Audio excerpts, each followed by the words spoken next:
where the real talk starts.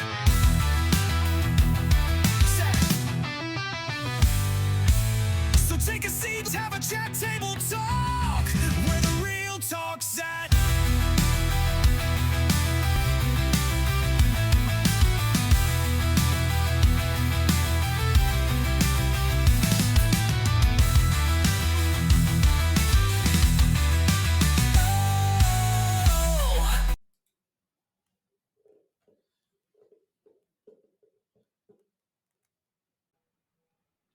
Alrighty then. We'll say it says we're live. We are? Oh, my bad. Good evening, everybody. We're glad you're here tonight. Alrighty then. Now that we think I got all the kinks worked out, these new microphones. His computer's kinky. We're finishing up Mark 5 tonight. It's been an interesting roll.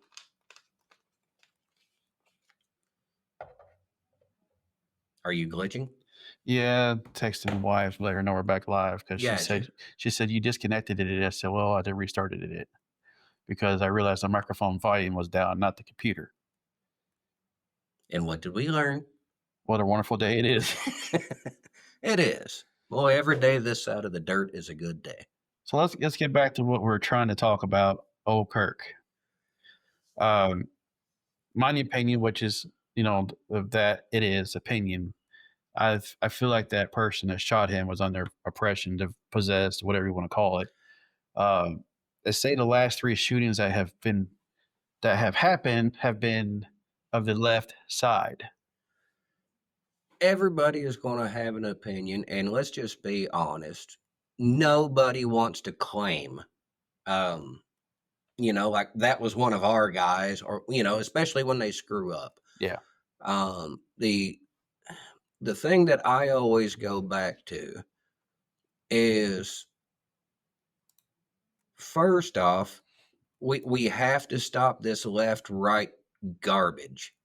Now, don't get me wrong. We all have our own opinions, our own beliefs, our own views. But us constantly infighting is not going to help. All right.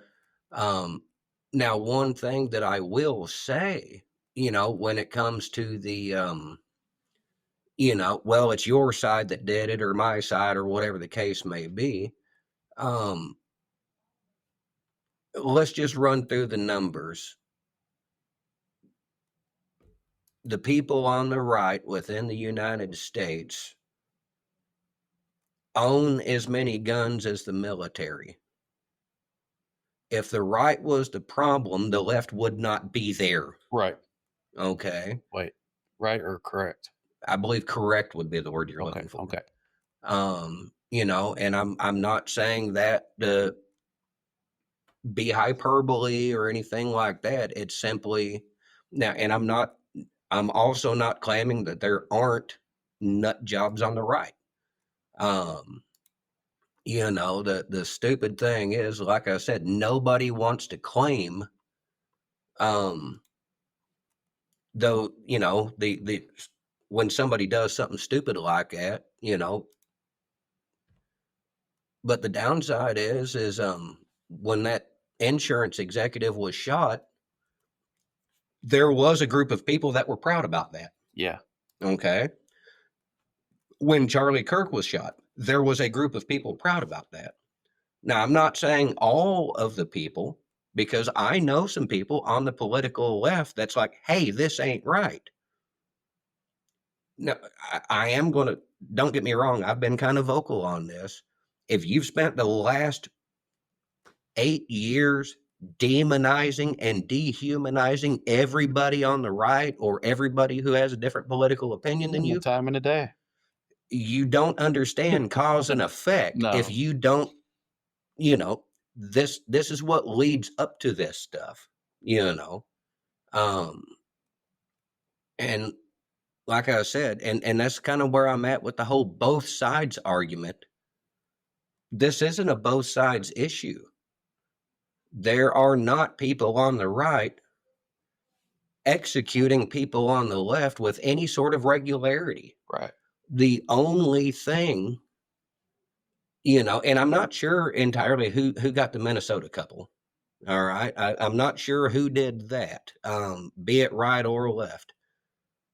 I have a hard time thinking it was somebody on the right because it happened like the day after these and they were Democrat lawmakers. Yeah. They voted against their party. They voted with Republicans, so I have a hard time believing that a Republican went and shot them for that. But whatever. I don't know. It just, the math on that ain't mathing. Yeah. Yes, there was an individual, I guess it's been a year or so ago, maybe not quite that long.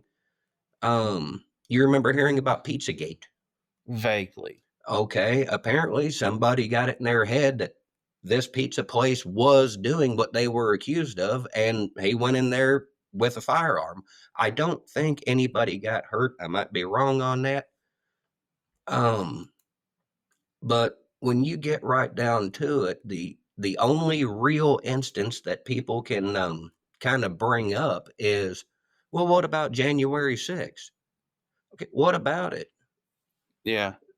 The one person that got killed was a protester. Yeah. Now my understanding is that it was a female and she was unarmed. That doesn't work in y'all's favor. No. Negative. Right. But I posted a video earlier. It was with Dennis Prager. I love him. But somebody asked him, name me a time worse than January 6th. He's like, any weekend in Chicago. And he's right. Any weekend in Chicago is more violent than January 6th, hands down. Yeah. Other than, and I'm not trying to defend what happened on January 6th. There were some individuals who acted poorly. Yes. Some of these individuals need to get jailed or whatever the appropriate punishment is. Yes.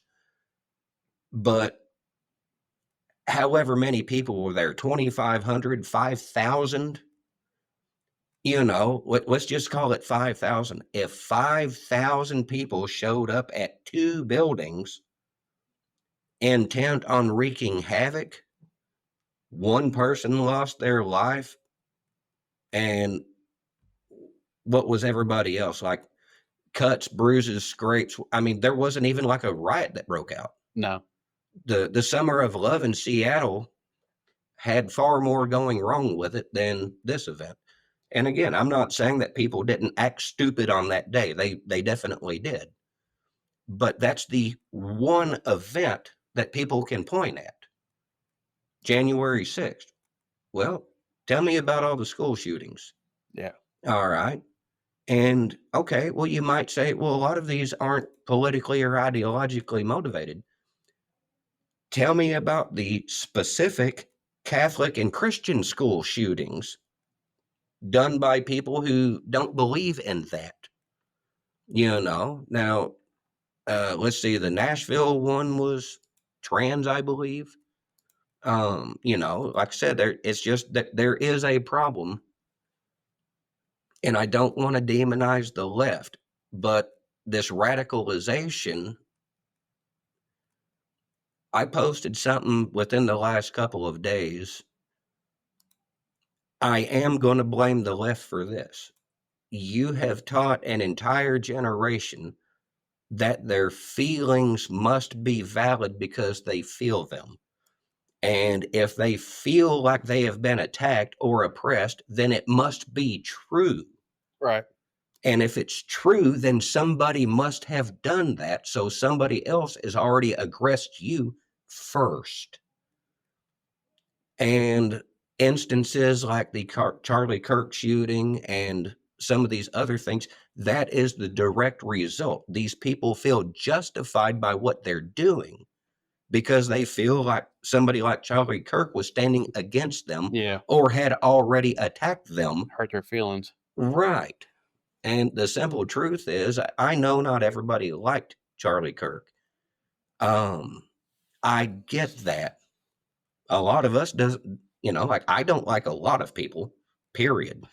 Like I'm not even impressed by myself on I a was lot of waiting for days.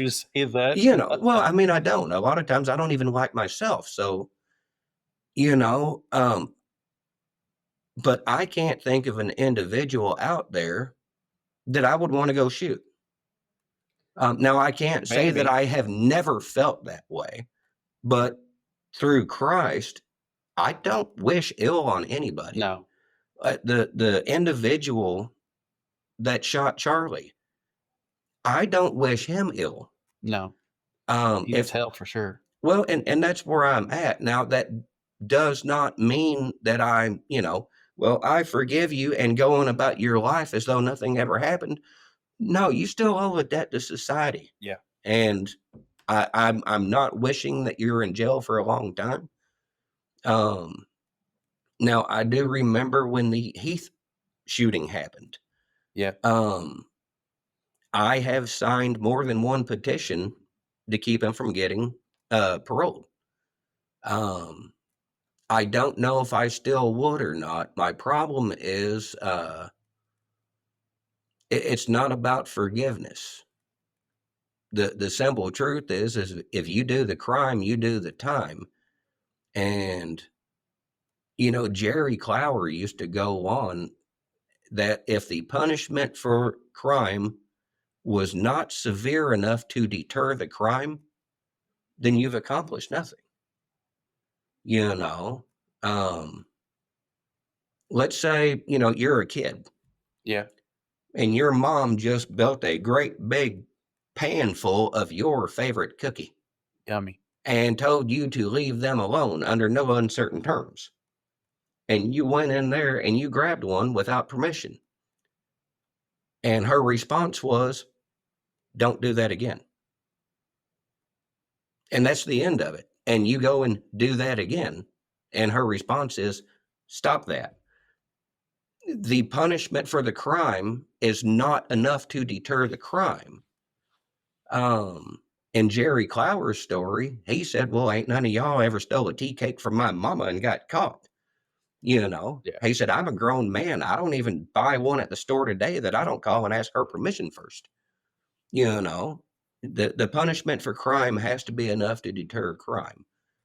And it's not that I'm advocating for like the death penalty or whatever, because for a lot of these people, life holds no meaning for them. Yeah. So to take that life away from them, it's not really punishment, if that makes sense. Yeah. On the other hand, with the death penalty, it severely reduces repeat offenders, and that's, like I said, I don't wish the individual, and I know there's speculation about more than one person being involved, and, however many people are involved, I don't wish them ill. They need help. you know that this is not normal treatment. This is not how you deal with people that you disagree with. But unfortunately, we've got a whole culture that through their own, I don't even really know how to say it, through their own perceptions, they are convinced that of a moral superiority. And it's not just that they feel morally superior, or at least, and maybe I'm speaking for them. That's the interpretation I get. But that they get to determine what is moral and what isn't. And it's taking narcissism to a totally different level. Because it's like next level idolatry, but you're putting yourself as God, where you're deciding what is moral, then who pays the price for not fitting that description? And don't get me wrong, there are a lot of people who are Christian or claim to be, what, that's between them and God. Yes, definitely. But there are a lot of people who would say that they profess to be the faith, that will go around like, well, this person's going to hell, and you know what? That's not our job. No. It is not our job. It is our job to tell people the gospel. God didn't want to give us that responsibility. We're not responsible enough for that No, He responsibility. wanted us to bring people to Him. And that's the thing. And, you know, I know I'm rambling here, but one of the most misquoted verses of the Bible says, you know, and atheists use it, you know, what happened to, you know, judge not lest ye be judged. Go back and find that scripture. You know, do a Google search if you don't know what it is. When you find that line, back up to where he starts talking about that, and then read past that line until he changes the subject. How can you hold judge not lest you be judged in the same subject tense as you will know them by their fruits? You see what I'm saying? Yeah. There is judgment that comes around. As believers, there is a certain amount of judgment that we are supposed to do. You know, it's not for us to determine if somebody is, shall we say, good or bad. It's for us to determine how close do we get to that individual. You know, there are people called to prison ministry. Great. I'm not knocking that. No. It is necessary. There the simple truth is that not everybody, you know, like we all fall short of the glory of God. Yes, we do. So in that aspect, none of us are better than the other. Right. But to think that there is no such thing as objective or ultimate morality, or absolute morality, the problem, and I get not everybody likes the idea that morals are absolute, that something is bad under all circumstances. I get that. The problem is that you're leaving yourself an out. Yeah.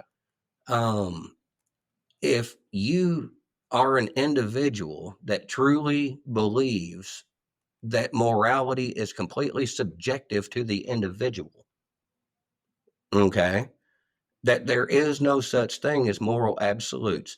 Picture in your mind one of the most heinous things that you can think of, be it murder, rape, whatever. And don't get me wrong, do not misquote me on this. But if there are no moral absolutes, then there exists a set of circumstances and scenarios where the most heinous thing is acceptable under the right circumstances. In my view, where there is moral absolutes, there are certain things that are wrong under every circumstance. You know, the shedding of innocent blood to take a life, not in self-defense, not someone who's trying to kill you. And for that matter, you know, let's get back on the death penalty aspect.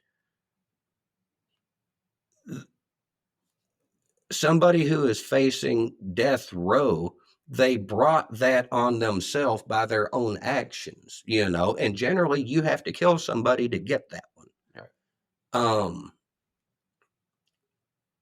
But a carjacking, and you screw up and you do a murder, that's the shedding of innocent blood. You know, you're the one that instigated that. The Bible speaks against that. And it's another thing I got from Prager. You know, somebody asked him, like, how you feel about, you know, thou shalt not kill. He's like, well, that's a misinterpretation. Thou shalt not murder. You don't take innocent blood. It's a little different if somebody's trying to kill you, you know, because that's in Hebrew, those are two different circumstances. Right.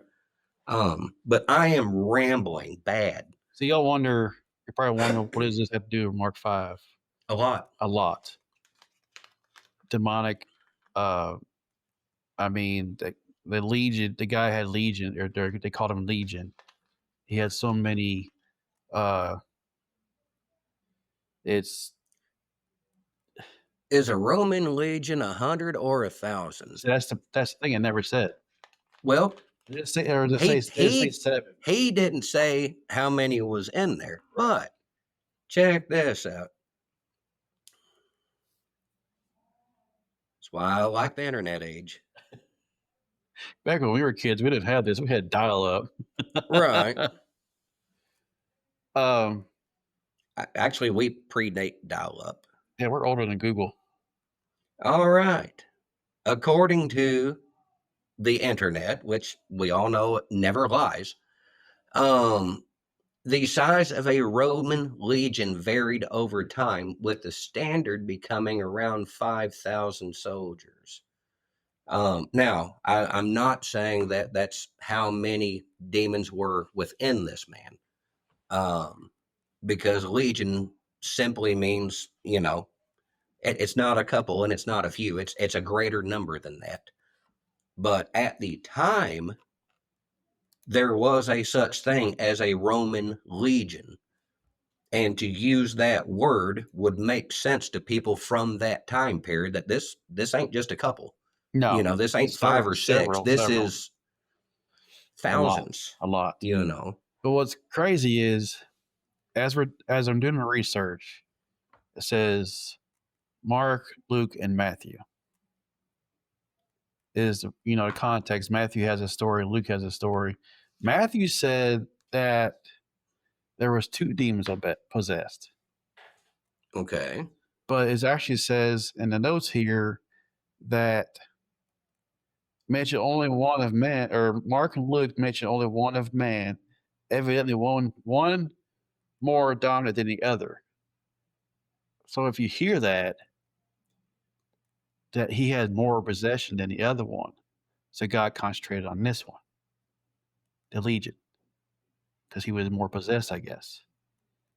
Because I got to do more research. This is in Mark. Okay, I'm in Mark. Yeah, well, it's in my study notes that it said. Right. I don't know if you have study notes on yours.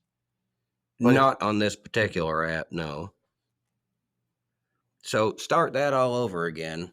Okay, it says when you're talking about the description of the Terran in his account, 2 demon-possessed men. Okay, so there were 2 separate men. Yeah. Okay. And it says that Mark and Luke mention only one of the men. Right. Evidently, one was more dominant than the other. So we're talking to another friend of ours tonight, and he dropped his kid off. Maybe it was a caretaker. Maybe it was somebody that was there with him that got possessed with him.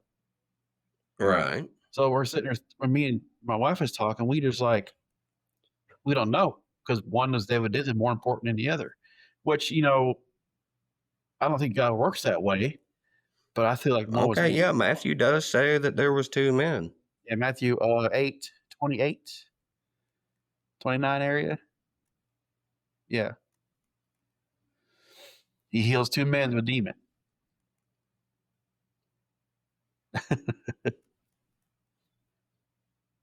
So, I mean, I know it's possible to be possessed by several different things, Well, the downside is and I'm just glancing over it, Right. but the Matthew account does not say that he chose one over the other. Right, but that's what the notes say.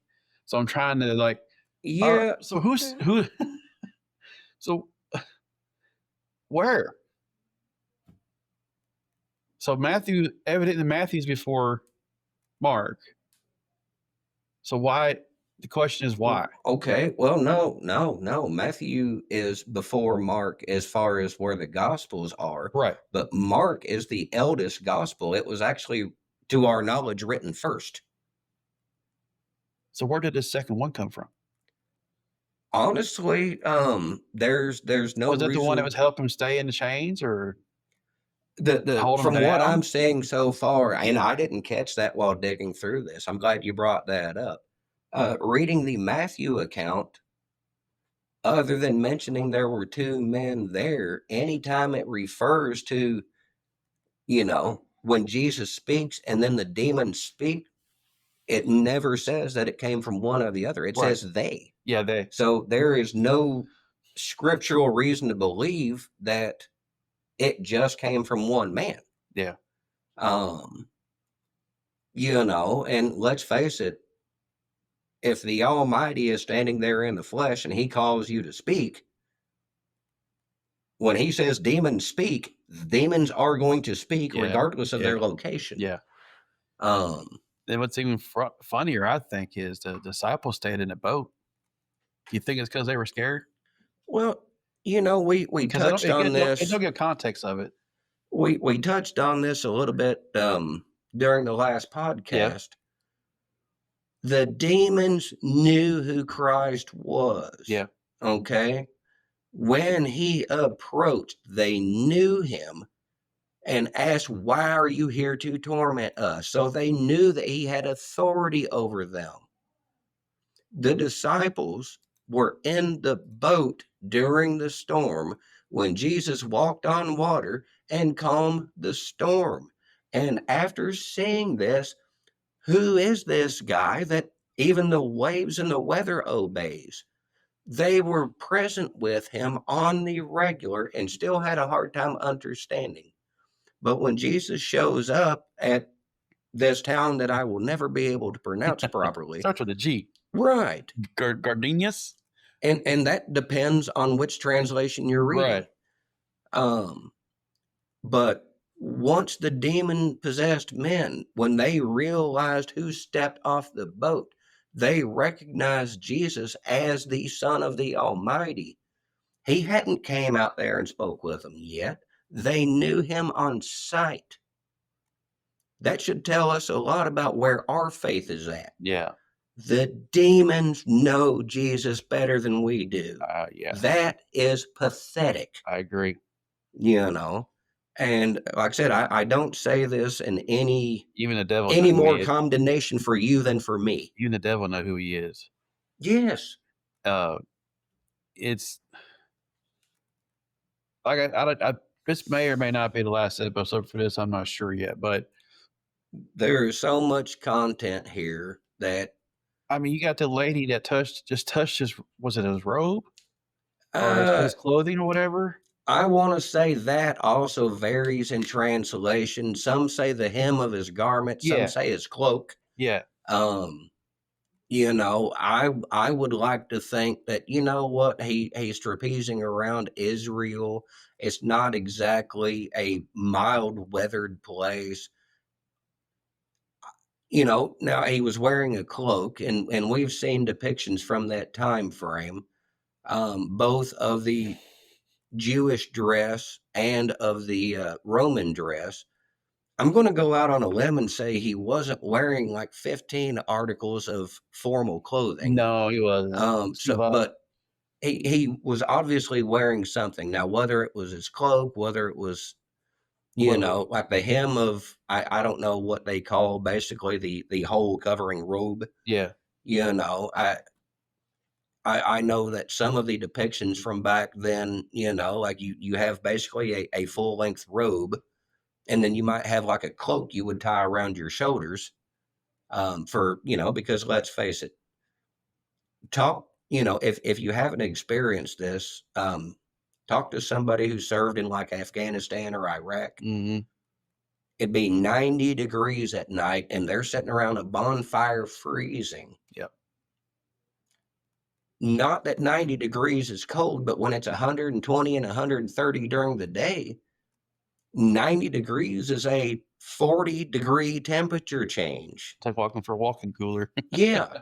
It's not that 90 is cold, but in comparison to what the daytime is, it's cold. Yeah. But she bled for 12 days. Years. 12 years or whatever. There's number 12 on her somewhere. Yes. And she was healed just by touching his clothing. Well, there's more to the story than that. My understanding is, and don't get me wrong, I'm not super well versed in things of Jewish culture, of all the laws and bylaws and whatnot. Right. But if you go back into Leviticus, where everything is wrong, if you were bleeding, you had to be outside the city walls. Right. That counted when women were menstruating also. If there was blood or bodily fluids and whatnot, you had to isolate yourself away from everybody else. This woman who it never tells us what her issue was other than it was an issue of blood. Yeah. Um, you could make the assumption, well, if she had an open wound that was bleeding, um, after 12 years, they would have probably simply cut it off or cauterized it. So I'm willing to believe it was female stuff, It did you say a know. discharge of blood, so that would make sense. It wasn't an open wound or nothing. Right. But That'd be cute. Jesus was in town in a crowd. Yeah. This woman broke the regulations to go touch him. Now you could call it the law or whatever the case may be, but if that isolation was still in effect at the time that this took place, she broke whatever it was that, she not only went in town, but she went into the crowd. Like you weren't supposed to touch people if No. you were bleeding. So in both the Luke account and the Mark account, she didn't go up to him and, ask to be healed or anything She like just that. touched him. She touched him His and never clothing. said a word. No. And Jesus asked, "Who touched me?" And the disciples looked around and they couldn't find anybody guilty. And they're like, well, everybody's touching. We're all like they were in a tight enough group that they couldn't tell who had actually touched him. Right. This lady pushed her way through people to get to him to touch his garment. And as far as we know, Jesus never like fully said like, well, she touched me on the arm. As far as we knew, he only knew that he got touched because he felt the power leave him. Yeah. So he very well could have only touched his garment. But when Jesus isn't convinced and he like, no, who touched me? She came forth and told the truth that she knew as soon as she saw him that if she only touched his garment, that she would be healed. Like I chewed on our tails a few moments ago about the demons know Jesus better than we do. Mm-hmm. Look at this woman's faith. Where's ours in comparison? And talking about faith again. Yeah. Why's it all going to be about faith? Everything hinges on it. Everything hinges That's on all it. you need. It's faith. What does Paul tell us? We are saved by grace through faith. Yep.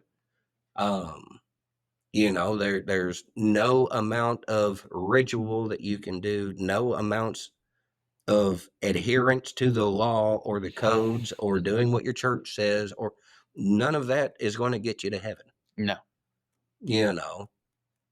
Grace through faith. It is a free gift that you have to accept to pay for a debt that we can't pay. Paid for by somebody who didn't earn it. Does that make sense? Yeah, it sounds like a song I know called Grace Wins Every Time. Weird, isn't it? But if you really want to be humbled, compare our own faith to the faith of that lady. Every time something comes up that we're not planning or we're not expecting, what do? We run to God. God, hey, this is on my mind and I'm panicking because you know what? I'm going to try to give it to you and Try. I'm going to sit here and worry about it the whole time. Yeah. And keep praying and praying and praying as though you have not answered any single prayer before. It doesn't say to leave it at the altar. I actually, foot at the cross. I seen a reel the other day, and forgive me, I'm going to move around a little bit. Okay, so we got this and steady, and this is what the guy. Am I still coming through all right? Yeah. This is what the guy said. He's like, "This is what we do." He's like, "God, we're going to lay this at your feet, and I'm going to leave it to you." And you see, we won't let it go. Right. We keep our hand on it, and I'm going to couple that with another thing that I ran across. And it said, How was it worded? You can pray or you can worry, but you can't do both. Yeah. Because if you're going to pray, then you're giving it to God. If you're giving it to God, then you don't have anything to worry about. It's like the 1 foot in, 1 foot out type deal. Yeah, Okay, God, I'm gonna give it to you, but I'm gonna hold on to it. right. But But I'm going to stand here and watch to see yeah, what you do. yeah. That reminds me of a video I once watched in Celebrate Recovery called The Baggage. You know, you keep on picking all this stuff up and you're asking God to help you with it, but you keep Yeah, on picking it back up. And it leads into you got this whole big bag full of baggage weighing you down. weighing you down. And when you let go of everything, just let God have it all. Yeah. Talk about the release of pressure. One of the It's like taking your socks off. one of the more powerful messages, a church I used to attend, he had a cross built out of, I'm going to say they were 2x10s or 2x12s, easily 10 foot high. And the pastor would put on, he would do his own Easter program where he drug that cross in the church, which he did a really good job with it. But when the cross was not being used, either he decided or the church decided, it's irrelevant, but we left the cross up on display. And there was one message where he passed out little pieces of paper, or might have been already waiting there. I don't remember. But he said, whatever's on your mind today, be it a sin, be it a concern, be it a worry, went up there and nailed it on the cross. Yeah. He's like, that's what we are supposed to do with you. We've Nail it to the cross. We've done that. And you want to talk about like bawling like a little girl. Oh, man. I mean, it's that man card goes right out the window. I lost that a long time ago. It's weird how the faith does that also, Oh, isn't man. it? It don't take much to get me teared up anymore when it comes to thinking about God and faith. It really depends on the circumstances. Like I said, Certain worship songs, it just yes, it's that's honestly the second reason why I fairly well refuse to sing and worship. Now I'll play, and it's not that reason number one is my singing's terrible. But not a joyful noise. Noise. It's noise. But it's too personal for me. I can't just sing a song to sing a song. All right. If I'm not feeling it, skip. Period. Now I have no problem playing any, at the church I attend now, I don't pick the songs. Whatever gets sent out, I might have an opinion one way or the other, but for the most part, I do what I'm asked to do. Yeah. Or whatever I think works, But as far as singing, when I am worshiping personally, it's too personal. I'll start squalling. Yeah. Like I get choked up, and it's honestly one of the things that, as far as worship goes, I think most churches need to get back to is when you have a worship team, and don't get me wrong, I mean no disrespect, no nothing. It's a lot of churches don't have a whole lot of talent, so it is what it is, and that's what you get. Yeah. Other churches have people that do have abilities that might be, shall we say, above average. Use those, and that's fine. That's great. Like I said, I'm not opposed to any of that. But we need to worry less about, well, did it sound good? My voice cracked a little bit there. I need to push. You need to make it genuine. You need to make it real. You need to make it raw. You're not up there to lead worship, to entertain. you need to be in a state of worship if you are going to lead others in worship.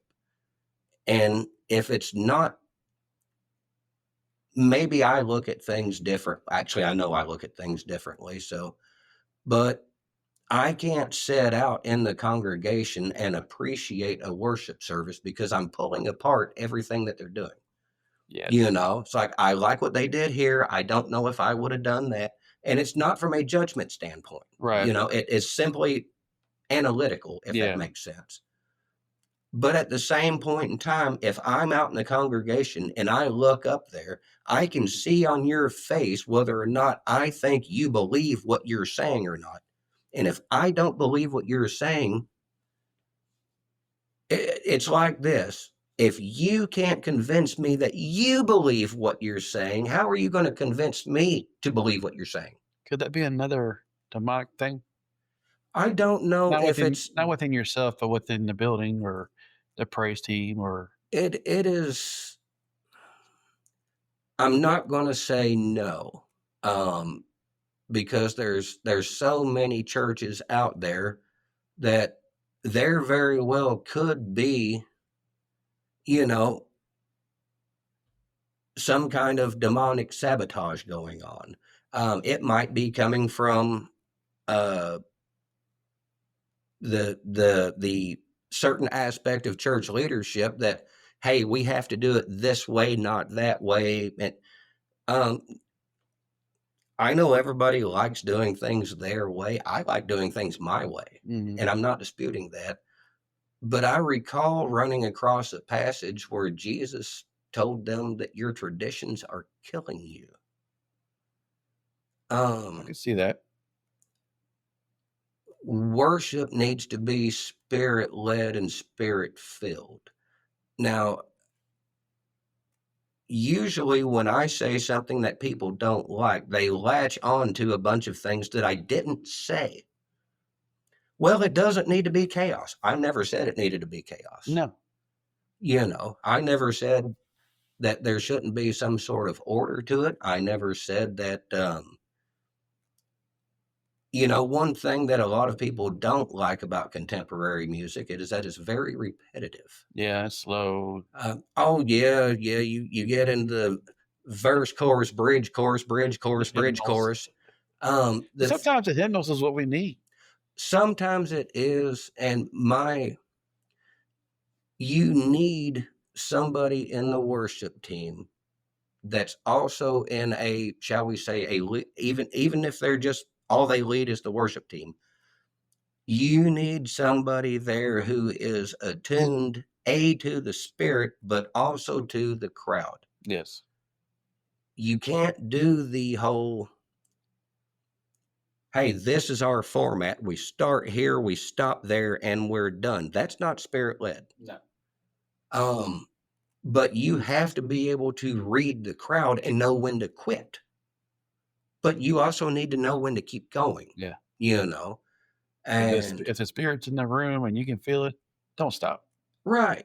If there's Keep on going. somebody up there on their face pouring their heart out, if you stop or change songs, It's done. yeah. Like we've attended a church where the worship leader just stands there just strumming the guitar and singing, and he's not doing nothing to engage with the congregation.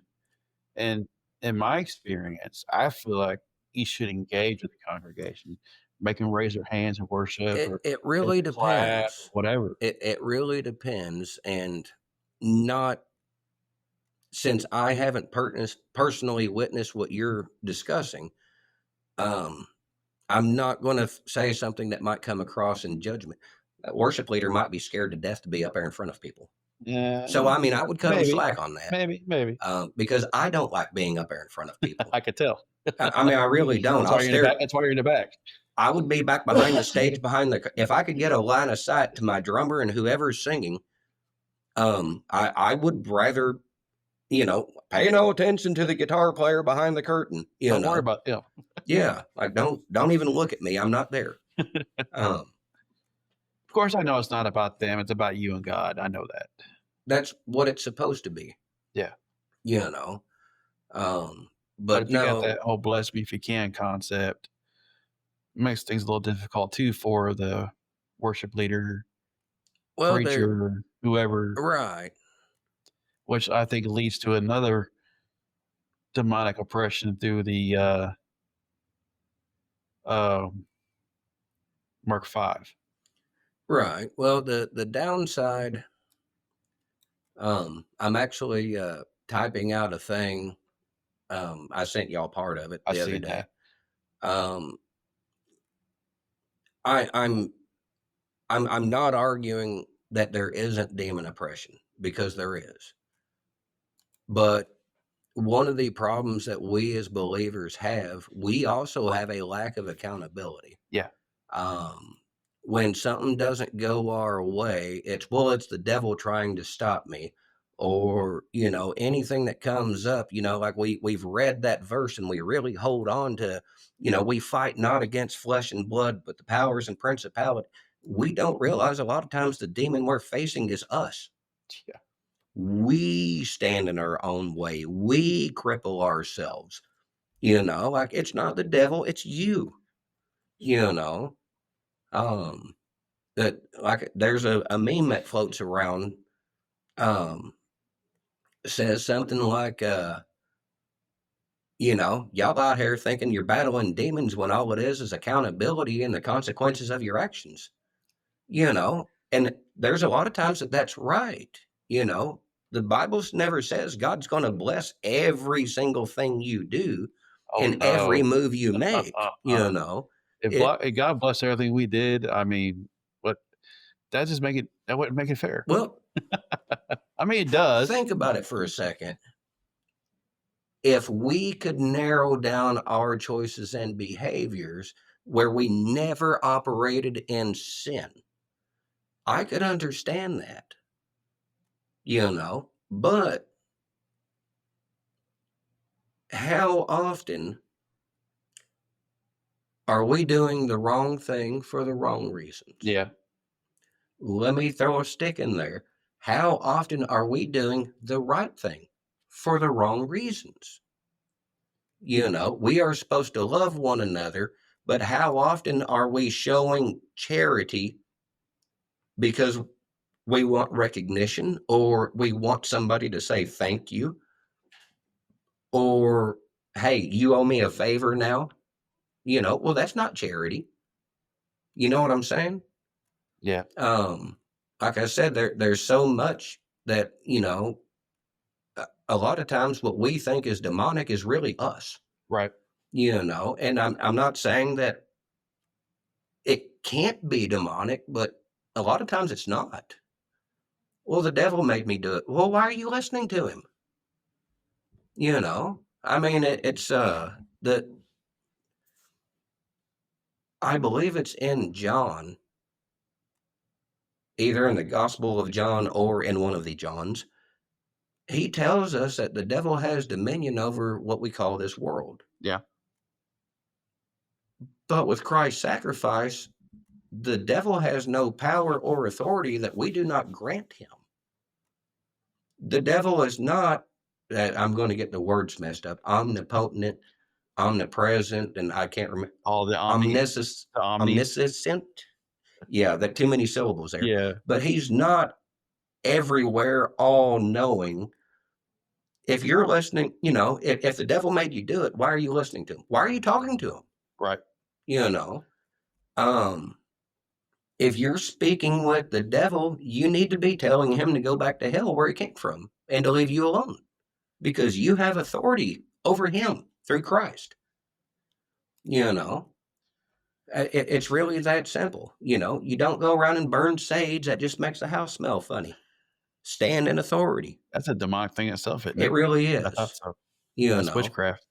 technically, yes. And a lot of people are not going to like this. Stop checking your dang horoscope.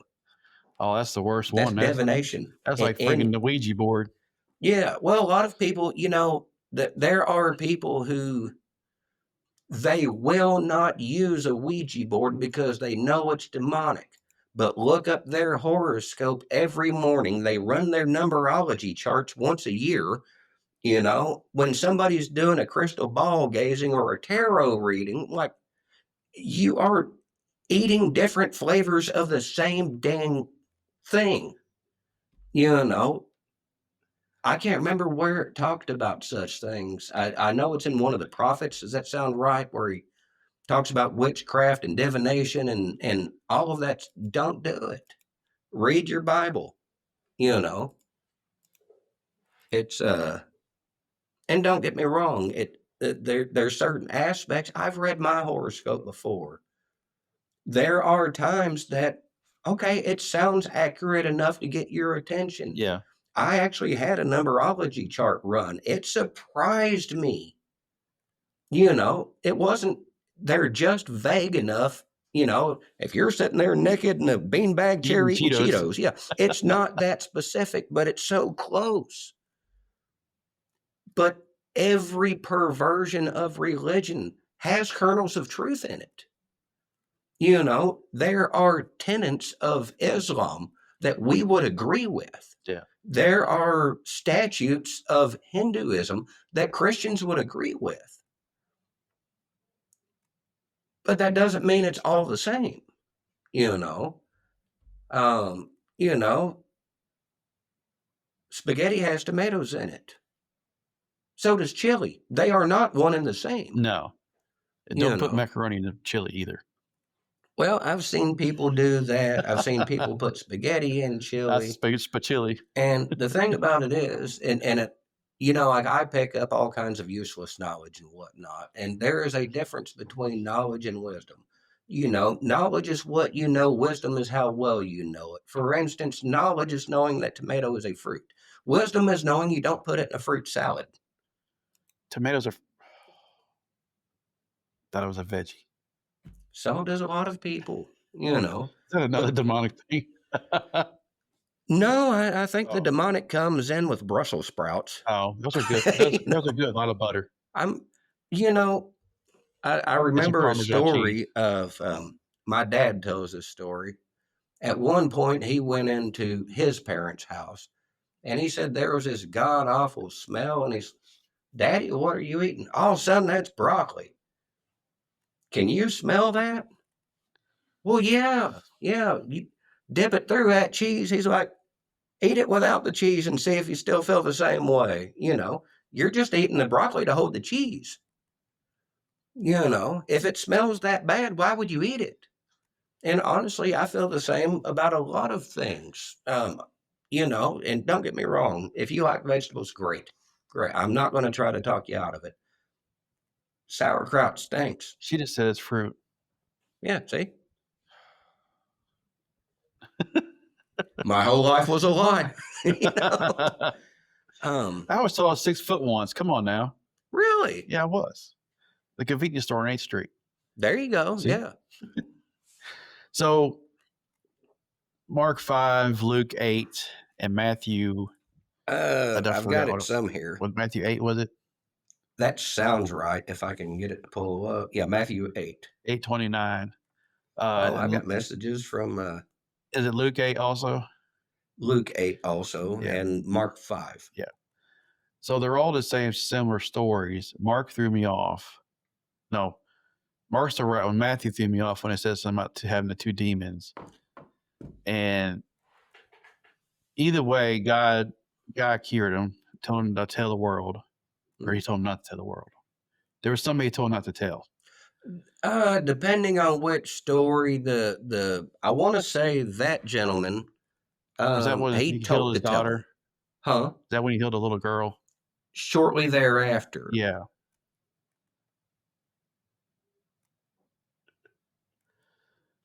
It amazes me that these people had so much faith, Right. that they followed him.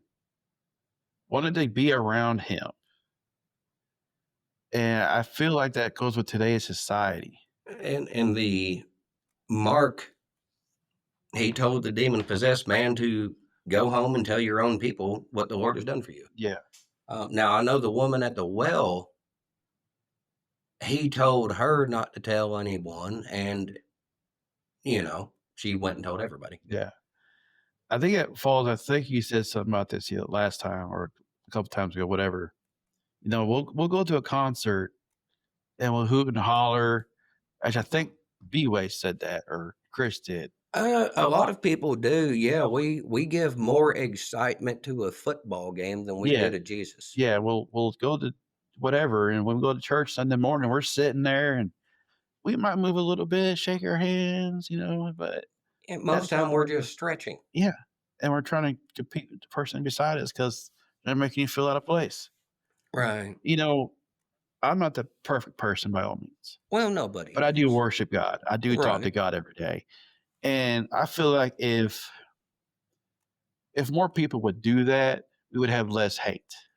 I know again, everybody's got their own thought, theory, and interpretation.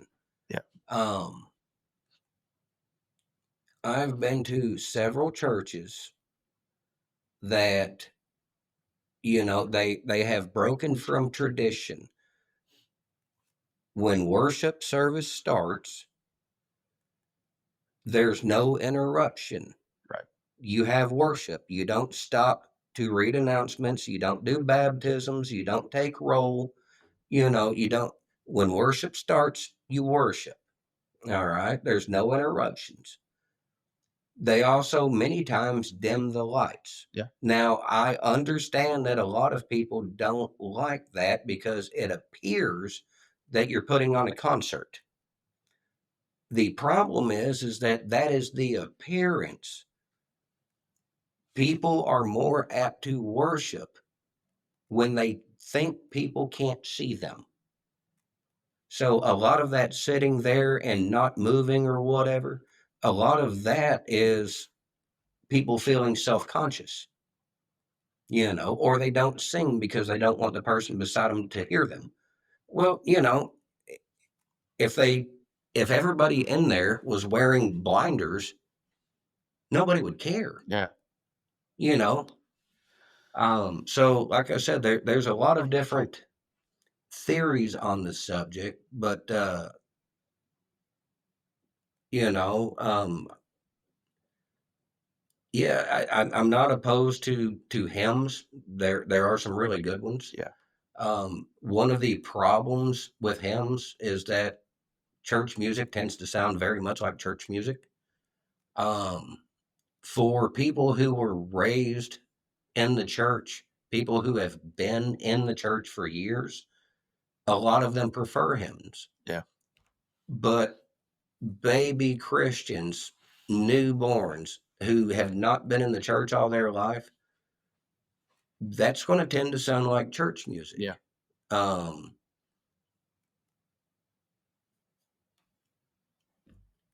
People have different opinions on it, and some really stress hymns, some really stress contemporary. And my thing is, you need to serve your congregation. You know, you need to do whatever type of music which glorifies God, yes, but brings people to a state of worship and praise. And brings them to Jesus. If that's hymnals, fine. If that's contemporary, fine. We done the B Wade concert. We were there. He did the B Yeah. Wade concert. Yeah, we were there attending. Right. He did a good job. He did. And the thing about it is that he is a Christian rapper. Not everybody likes rap. No. But he's reaching an audience that hymnals will not reach. Correct. And, we as Christians, we need to put our own, we shouldn't sacrifice what modicum of righteousness we have to please the crowd. No. But we need to put our personal preferences aside and realize, that what we respond to might not work on somebody else. Right. And we need to be mature enough to understand that whether we like it or not. I tend to play things with a more classic rock sound feel to them or whatever. Not that I won't play hymnals or whatever, but I also have a bad habit about doing a hymnal where it doesn't sound like a hymnal, if that makes sense. Um, like I said, some people like that, some people don't. For me, it's one way or the other, you know. But we can't make ourselves the standard, if that makes sense. You It's know, not like, about us, it's about God. well, not only that, but hey, we need to go out and reach people the way I want to. Yeah, not the way God wants to. Yeah. Right. And that's the point I'm making is, you know, um, B Wade does what B Wade does. He is reaching people that I don't think hymnals will touch. No.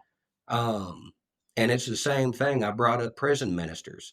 There are so many people that their concern is getting people in the church. You need to be going out and being the church because inmates aren't going to come to church. Jesus with They skin on. can't. No. You Bring the know, church to them. right? And this is like, and the biggest thing is not about us, it's about God. Be Jesus with skin on. And don't do it your way, do it his way. Right. The Bible tells you to. Well, the thing about it is, and I've had trouble with this. There's a passage, I don't remember, I want to say it's in Matthew, I might be wrong, where Jesus says in red, whatever you ask of the Father, it will be given. Now, I've had a hard time with that one because I have asked and not received what I prayed for, or at least not in the manner by which I asked for it. Yeah. Um, so there's been instances where that has taken a sledgehammer to my faith. Yep. We need to understand that there are other passages out there that tell you to constantly set your eyes on Christ, to align yourself with the Word of God. Because if what you want is what God wants, you will get it. Does that make sense? Yeah. You know, but we don't like to do that part. We're like, God, I'm trying to be a Christian. I need you to bless me like this. Do what you can. We don't want to, we've got too much of the world in us. We want to do things our way with his approval and blessing, Well, it's just and like how stupid is that? it's just like praying and picking it back up. Right. I'll leave it at the altar, like there's a few things that I had struggled with in the past.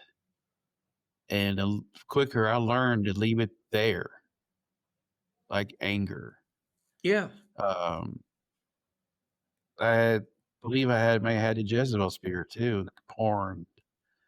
Is just I would pray about him taking it from me, and not 2 minutes later I'm on the phone trying to find Oh next yeah, website. yeah. Well, and the stupid thing is, a And while back ago, our current pastor, he brought up, it's like, have you seen some of the content on them reels?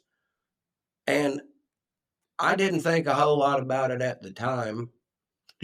And then I started, and I had a buddy bring it up. He's like, that's all that pulls up on my phone. TikTok. And I'm thinking, well, a lot of that is supposed to be set up by an algorithm. And I'll admit, there was some of that caught my attention. Click. What are we looking? Oh, nope. Oh, nope. Yep. But you've already clicked it. Yeah. So now it's there. And I'm honestly of the opinion that you don't even have to click it. If you are doom scrolling and you watch it over a certain period of time, 3 seconds, I think. something like that. Yeah. But I've started, I was curious on how this worked. And, there was a period of time where I had looked at such things. Well, you can't continue doing that. So Right. went through, like, deleted the search history, got to where if anything even questionable came up on the reels, skip, get rid of all that stuff.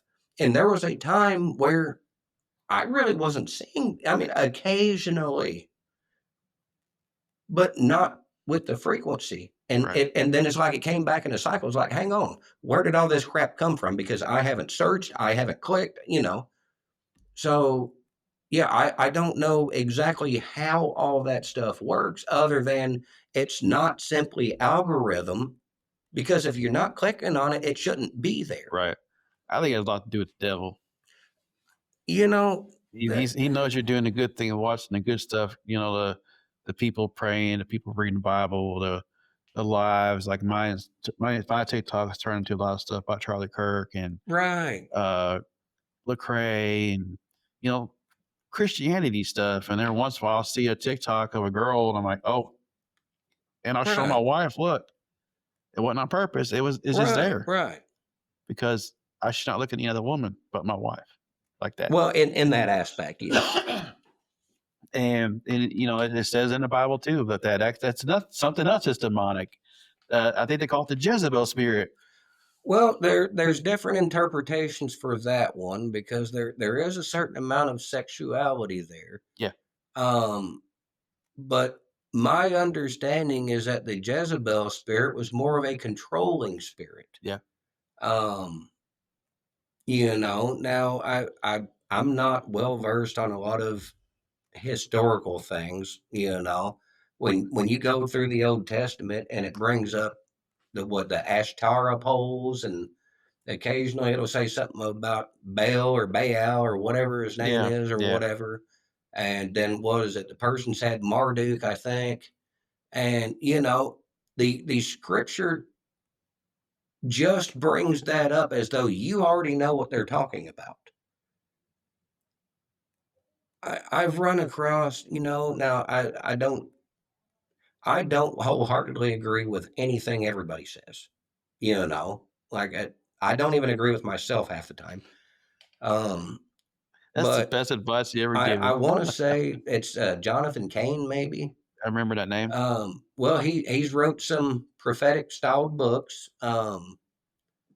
and I've read a couple. I'm not trying to knock him down in any way, but he does seem to be more of a Hebrew historical scholar. Um, and I might be wrong. I might have the wrong person altogether, but I want to say it was him where he was brought up. It's like, no, this goddess was Egyptian. She could change her gender, ate babies, or he went on to, like this is how she was depicted back in the day, and we're seeing that now. Um, so there are some of these individuals that have studied religious beliefs or whatever like the Babylonians and the Phoenicians and the Persians and whatnot. They have studied all this and gone through all the writings where they are versed enough to know, like, no, this was a god or goddess or whatever celebrated at this time, and it looked like this, and this is what we're doing now. And when Solomon wrote, I believe it's in Ecclesiastes, might be Lamentations, there is nothing new under the sun. He's correct. Yeah, Anything that you could call evil or wrong or immoral or demonic or whatever that is taking place today has already taken place in some time in the future.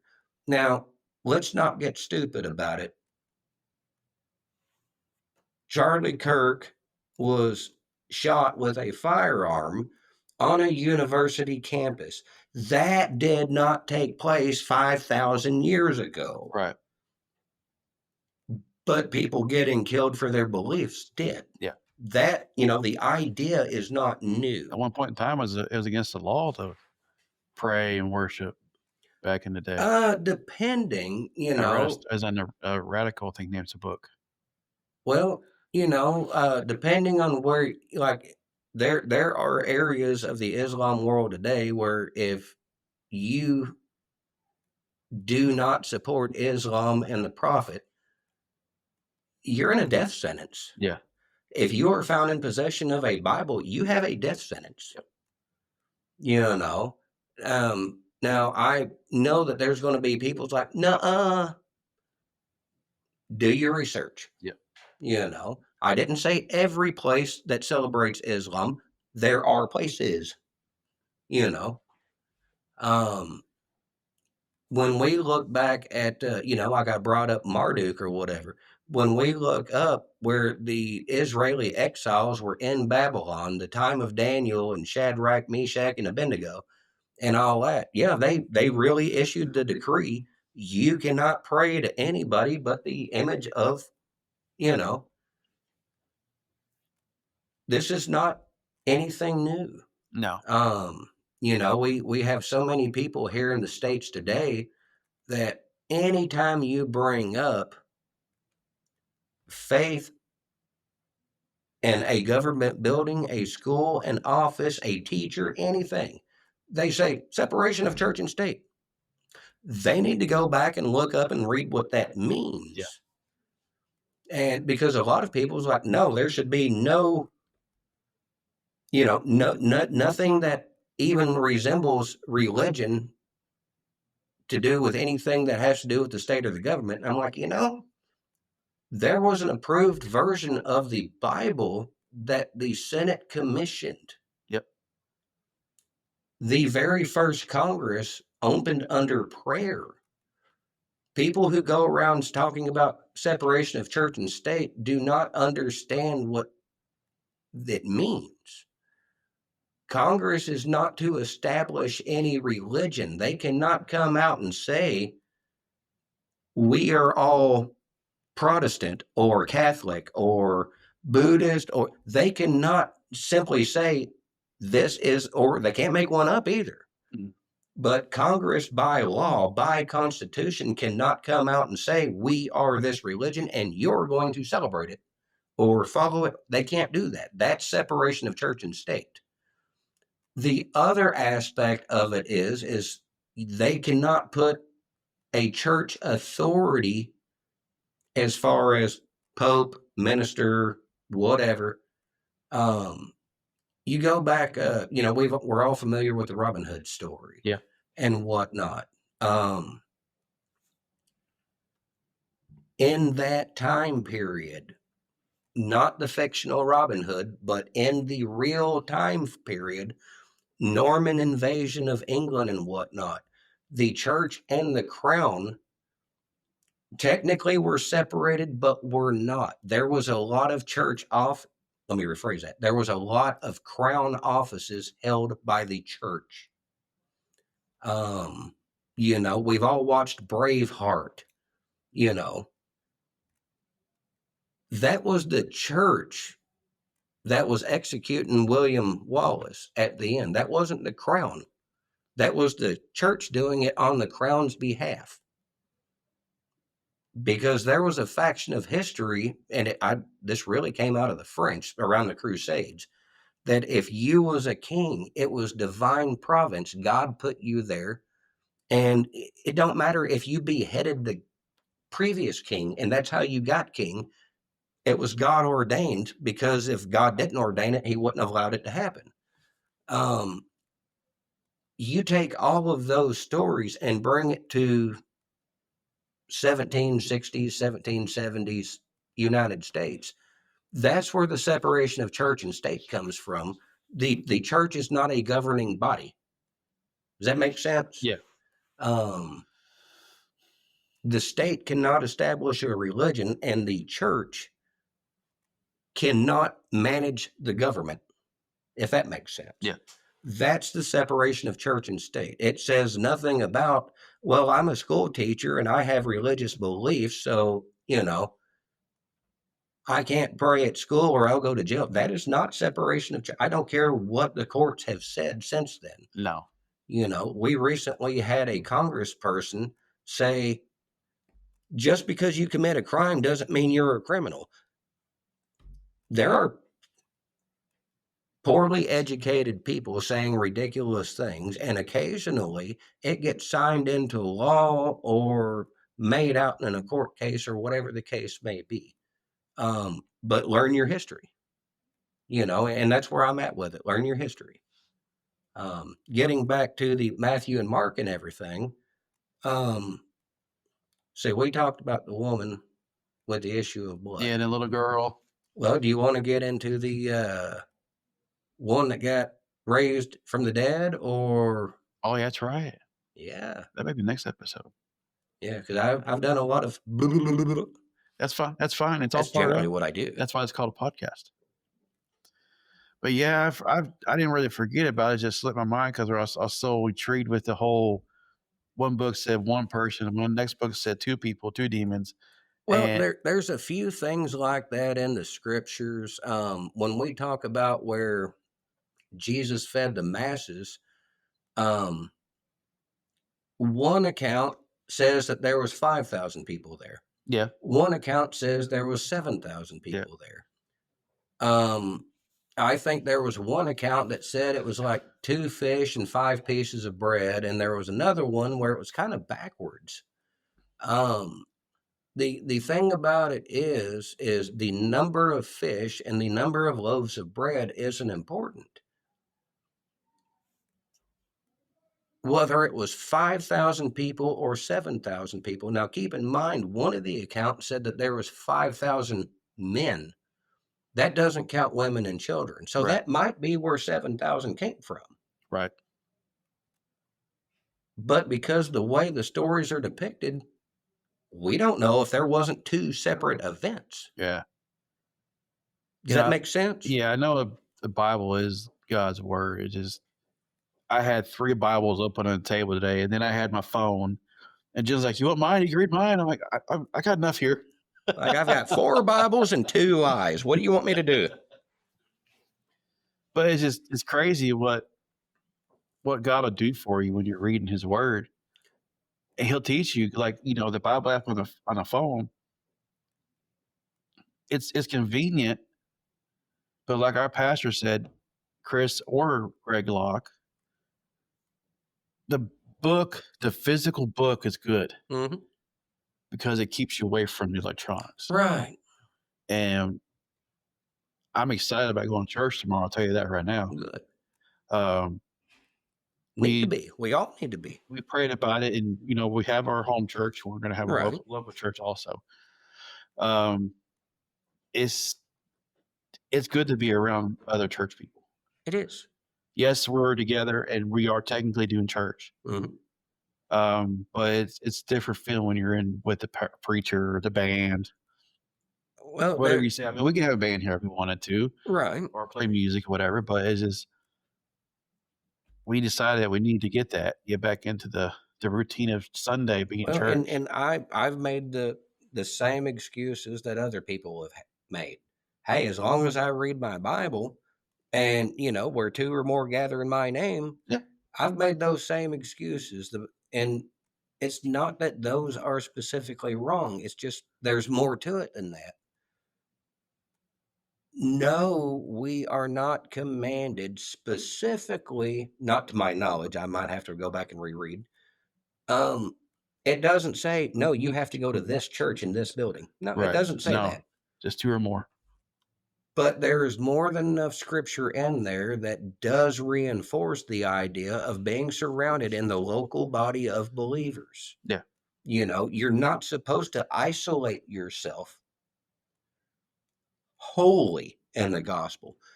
There is a time to go to your prayer closet and study and meditate and whatnot. The scripture never says to stay that way all the time. You need to be with the body of believers also. Yeah. Um, there might be one of them there that needs you. You might need them. Yeah. You're not going to get that hiding. And I will tell you also, if God tells you to talk to somebody, you better do it. Mhm. Don't argue with them. Like, here recently, I've been arguing with God about talking to some individuals that I know Right. in a facility that I go to daily. Um, I just, I'm trying to find a way. A 'Cause way will present yeah, itself. Um, one thing it got me, I'm going to vaguely bring up an instance, because, like I said, my goal here isn't to throw anybody under the bus. Um, there was an instance where, in a situation of worship, a worship member's like, I don't know what I'm going to say. I open my mouth, the Spirit speaks, blah, blah, blah. Preacher doesn't want this to happen. What do I do? Like, you do what God tells you to do. Yeah. Well, the pastor, I'm like, hold on. I was like, now you got to do like, I'm not telling you what to do. You've got to do what you feel is right. But what goes through my head when we get to that period of judgment, when God is standing there, why didn't you say what I told you to say? Right. Well, the pastor, I'm not asking the pastor. I'm asking You. why didn't you say what I told you to say? What are you going to tell him? I'm gonna be nervous. I don't think I'll be able to, I hope you can't crap your pants at that point, because I probably will. I just see it now. Start stuttering and just beat all over yourself. Like, I got no response. Sorry. It's like talking to mom and dad. What response could we possibly have? Exactly. Like, you told me to do something, I didn't do it. Well, and I feel that same way, about, say, the atheist or the agnostic. You don't get a different set of rules. Like, us No. Christians don't get to go meet God, and y'all go into nothingness. Yeah. And you also don't get a free pass. No. You're going to have to answer to God too. And I don't say this, to spark fear or doom and gloom. I'm trying to look at this from my own perspective. Excuse me. What are you going to tell the Almighty when He asks for an accountant of your life? Are you going to say, well, there wasn't enough evidence to convince me? He's going to point at every other believer that was convinced and ask what your problem is. Yeah. Is that a legitimate excuse? I spoke to an atheist once, if I remember right. He said I've spoke to quite a few. something about scientific or something. I forget what he said. We might have to get him on the podcast and just interview him. That could be fun. It would be fun. We might have to do it. Let him stay at his house. Well, the thing about it is that I Bring have him to no church. problem with open debate. That's one of the things I loved about Charlie. Hey, ask the hard questions. Yeah. What is that other gentleman? Cliff Nietzsche or whatever his name is, older gentleman that does the same thing on college campuses. Yeah. I think his last name's hard to pronounce. Right. But you know who I'm talking about, slightly older gentleman. Yeah. Or older than us. Yeah. Whether it be from a religious aspect or any aspect of society, you have to have open debate. You have to have that conversation. When that conversation stops is when violence and resentment come in. There are a lot of things that I disagree. I have no problem with science. A lot of my problem is the scientific community.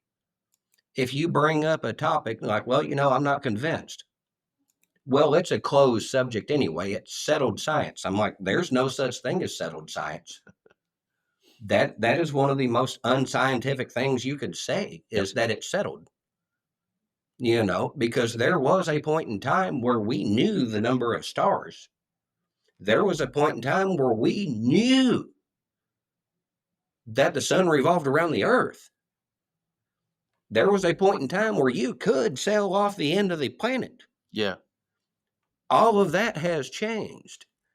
There have been things that got brought up, 5 years ago, that have been since disproved. Don't tell me science is settled. If you can't questioning science is how science is done. If you can't question it, you have a religion. Does that make sense? Yeah. Speaking of that, I think I saw something on Facebook. It's one of those Christian pages that said that the 26th of this month is when God's coming back. Occasionally, there have been people that have made different claims and whatnot about when is it going to be, and you can tell from the signs and this and that. Christ's own word says no one knows when the master of the house comes except the Father. Christ himself doesn't know when he's coming back. No. He will come back when God the Father says it's due. Now, we can get a better understanding of the times that we live in based on what scripture tells us. The biggest problem that we have, especially where prophecy is concerned, is we will read something and we will look and like, oh my God, that's a sign, and this is going to happen next. And then next doesn't happen Yeah. because a lot of the prophecies are so vague. And honestly, I think God gave us some of these prophecies so that we could be aware, Yeah. not so that we could do divination. You know, the simple truth is, there are some but most aspects of prophecy, we don't know that that was the prophecy until after it's fulfilled. Right. You know, and unfortunately, that is simply the nature of it. We get in trouble when we try. Now, Scripture never says you're going to be able to figure this out. It says to be aware. Yeah. You know, and I think some of us spend so much time, you know, whatever the case may be, trying to narrow down or get an idea.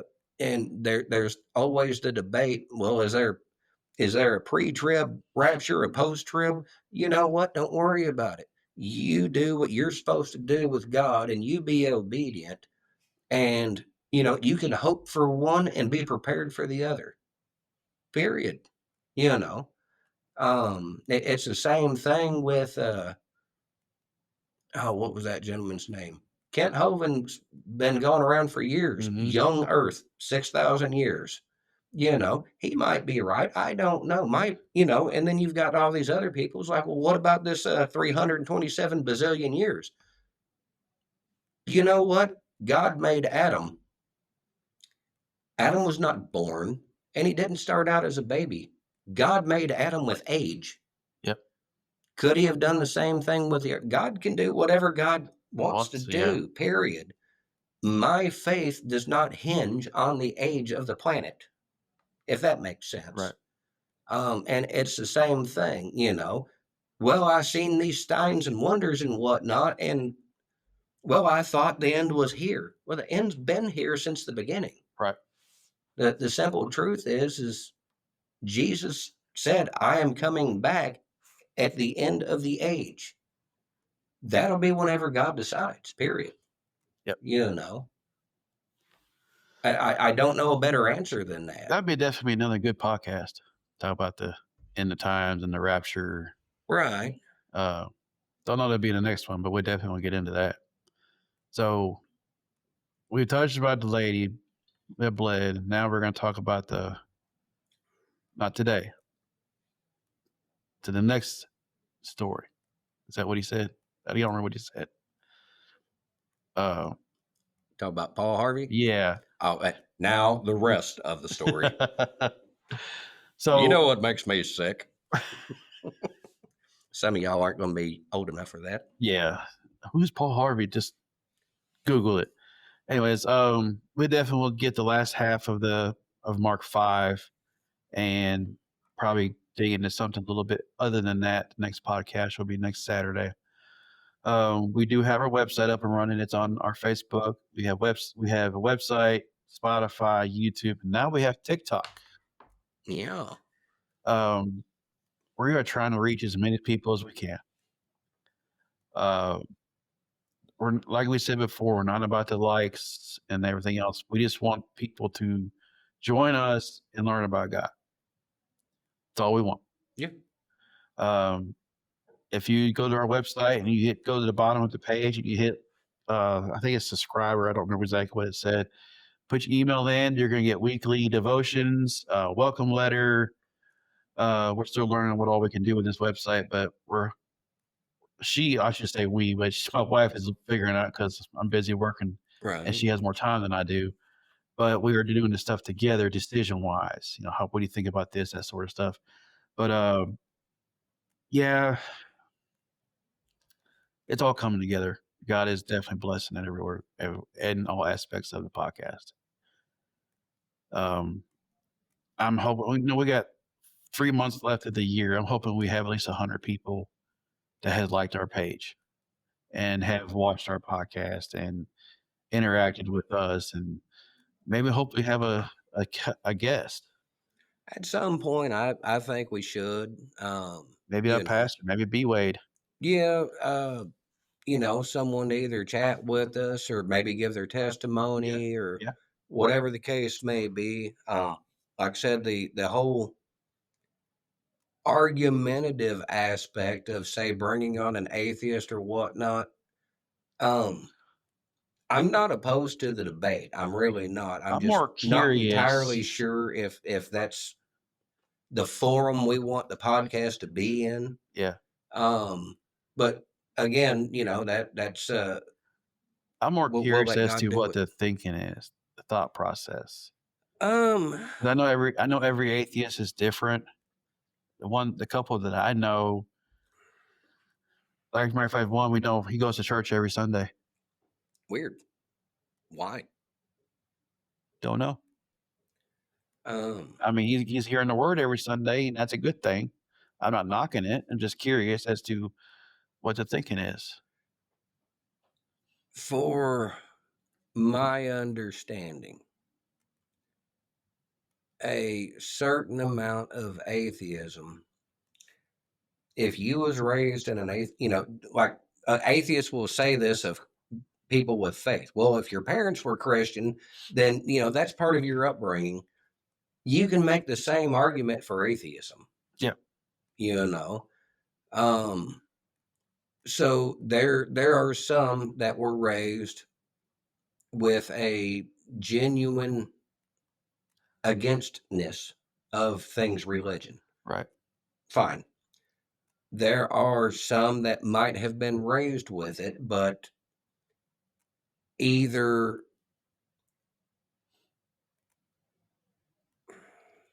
either it wasn't practiced, so there was no relevance to it, or it was over practiced, which drove the individual away. Um, but once you eliminate those aspects, a lot of the people that would claim to be atheists today once had some sort of faith or belief, and now they carry church hurt. Yeah, Either someone in the church hurt them, yeah, a family member, a friend, something happened that broke their trust, and it's made them turn on all things faith. really. Yeah, Um, I heard for people like that too. Maybe they lost a loved one. Yeah, You God. They know, say God did it. They blame God for everything. I've heard that too. I've seen so much of that. I've seen where people will say, "Well, there's certain aspects of faith I like. I just don't know about a whole creator God. I'm really more agnostic than anything." And again, my thing is that, I don't mean to put this in such simplistic terms, but as a Christian, if we are wrong, we'll never know. If nothing happens when you die other than you die and you cease being, as a Christian, we will, and the atheist won't know either. No, If there is nothing, past this point, we will never know. And we won't even get the chance to say, "I told you so," or whatever. But if the Christian worldview is correct, we will have an accounting. yeah, All right. And people will ask, "Well, why would God send me to hell? I lived a good life." According to scripture, nobody has lived a righteous life. mm-mm. But you're also injecting your own thoughts into it. God does not send people to hell. People send people to hell. Yep. All you have to do is accept Christ. Honestly, wholeheartedly accept Christ. And leave it there. Don't just Yeah, leave it at the you, altar. you Okay, can't. I did it. Yeah, Woohoo! you can't take it on as an insurance No. policy. It's kind of like the Matrix. You have to choose red pill or blue pill. You have to make a choice. Yep. You can't keep straddling the fence, and you can't. What was that character in The Mummy? He had like a medallion around his neck for like every religion at the time. Yeah. You know, you can't play it like a insurance policy. So there will come a point in time where, you know, we're standing before God, and what are you going to say? I've got church hurt. Yep. You It was know, your fault, God. yeah, and that's where a lot of it's going to be is, you know, one Or of the best arguments I've ever seen. And don't get me wrong, I get it. One of the things that drives, shall we say, non-believers away is all the pain and suffering in the world. Yeah. If there was a God who was all-knowing and cared, why doesn't he do something about all the pain and suffering in the world? The problem is free will, but y'all aren't ready for that conversation. No. The best argument I ever heard, this guy says, okay, either there's no God or there is a God, but he doesn't care. That's why there's all this pain and suffering in the world. Take God out of the equation. You don't believe in God because there's pain and suffering. Okay, so let's say there is no God. Has the pain and suffering left? Nope. No. Still there. Then whose fault is it? Right. It's human. Yeah, well, it's either human's fault or nobody's fault. Yeah. So it's only God's fault if he exists? Really? Yeah. I mean, You know, they got somebody to blame it on. Why not God? I had a conversation with somebody who, I'll be honest with you, I hate to say it, but I think they had demons. But we were having a conversation, and I was listening to the individual, and the they said something, and the way it was worded, I'm like, hold on a second. Let me see if I understand you. You don't believe that there's a God because if there is a God, he would have stopped you from doing some of the stupid crap that you've done. Yes. At which point did you ever listen to God and not yourself? Did you read the word? Did you try to apply it to your life? Did you follow the tenets? You know, do this, don't do that. You know, like all them commandments that you say are evil and man-made and are just trying to control you. Yep. Did you attempt to do any of that? No. So you did what you thought was best, and you wanted God to make it all okay. And if you was doing something stupid, he would have stopped you, but you've already determined that you don't listen. And you want to blame God for this. Yep. Or, you know, well, he doesn't exist because I did something stupid and he should have stopped me. Like, are you out of your mind? And of course, for this individual, I'm going to go with yes. But, and I don't mean disrespect. I say things meant as a joke, and people don't have a sense of humor. What's that thing? You know, certain things are acquired taste. If you don't like me, go acquire some taste. Yep. But you know, in all actuality, I'm not trying to talk the individual down. It's just such statements from an intellectual level. I'm like, real, you know, like I don't understand the thought process behind it. There must not be a God because if there was, he would have stopped me from doing something stupid. Did you listen to him? No. Then what was he going to do? Smack you with a baseball bat? And then you would blame him for that. Right. That's what I'm saying. It's a lose-lose scenario. There's no way around it. You just, like I said, on this particular instance, I do strongly believe that there was some demonic stuff. Oh, we'll definitely leave that at the end of the podcast. And also, I wanted to mention that the other atheist that I knew, he said God made him that way. Weird. Huh. So we will touch on that on the next episode of what he meant by that. We're glad that you came here tonight and listened to us rant and rave and discuss biblical prospects and go cross-eyed. Looks good from over here. We will definitely be live next Saturday at the same time, sometime between 6:15 and 6:30. Same table talk time, same table talk channel. Until the next time, we thank y'all for joining us. We're definitely be praying for everybody.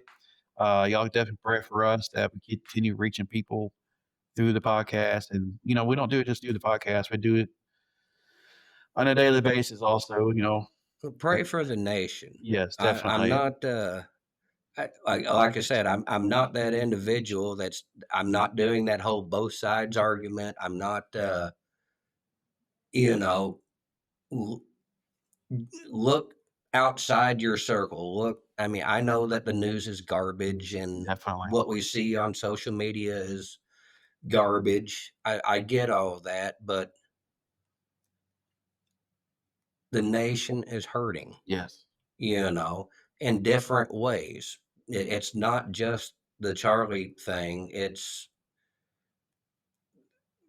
We need Jesus. And I don't say that from a condescending standpoint. I need Jesus. Yes, we all do. So it's not from a point of judgment that I'm saying that. But pray for this nation because it's,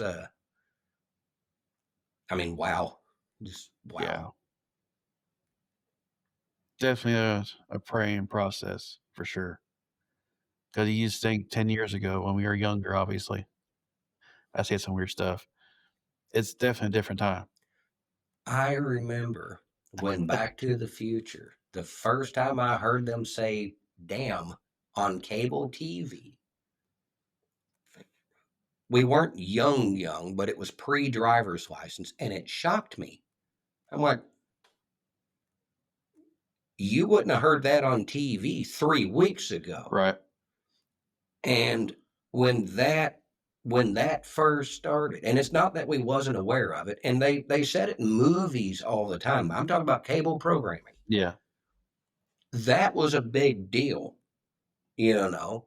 But once that bridge was crossed, it went, Viral. Yeah. like it was not a subtle, well, there'll be this sprinkling here and this little bit of, punctuation added there. It's kind of like with me with the garlic shaker. Like, well, here you go.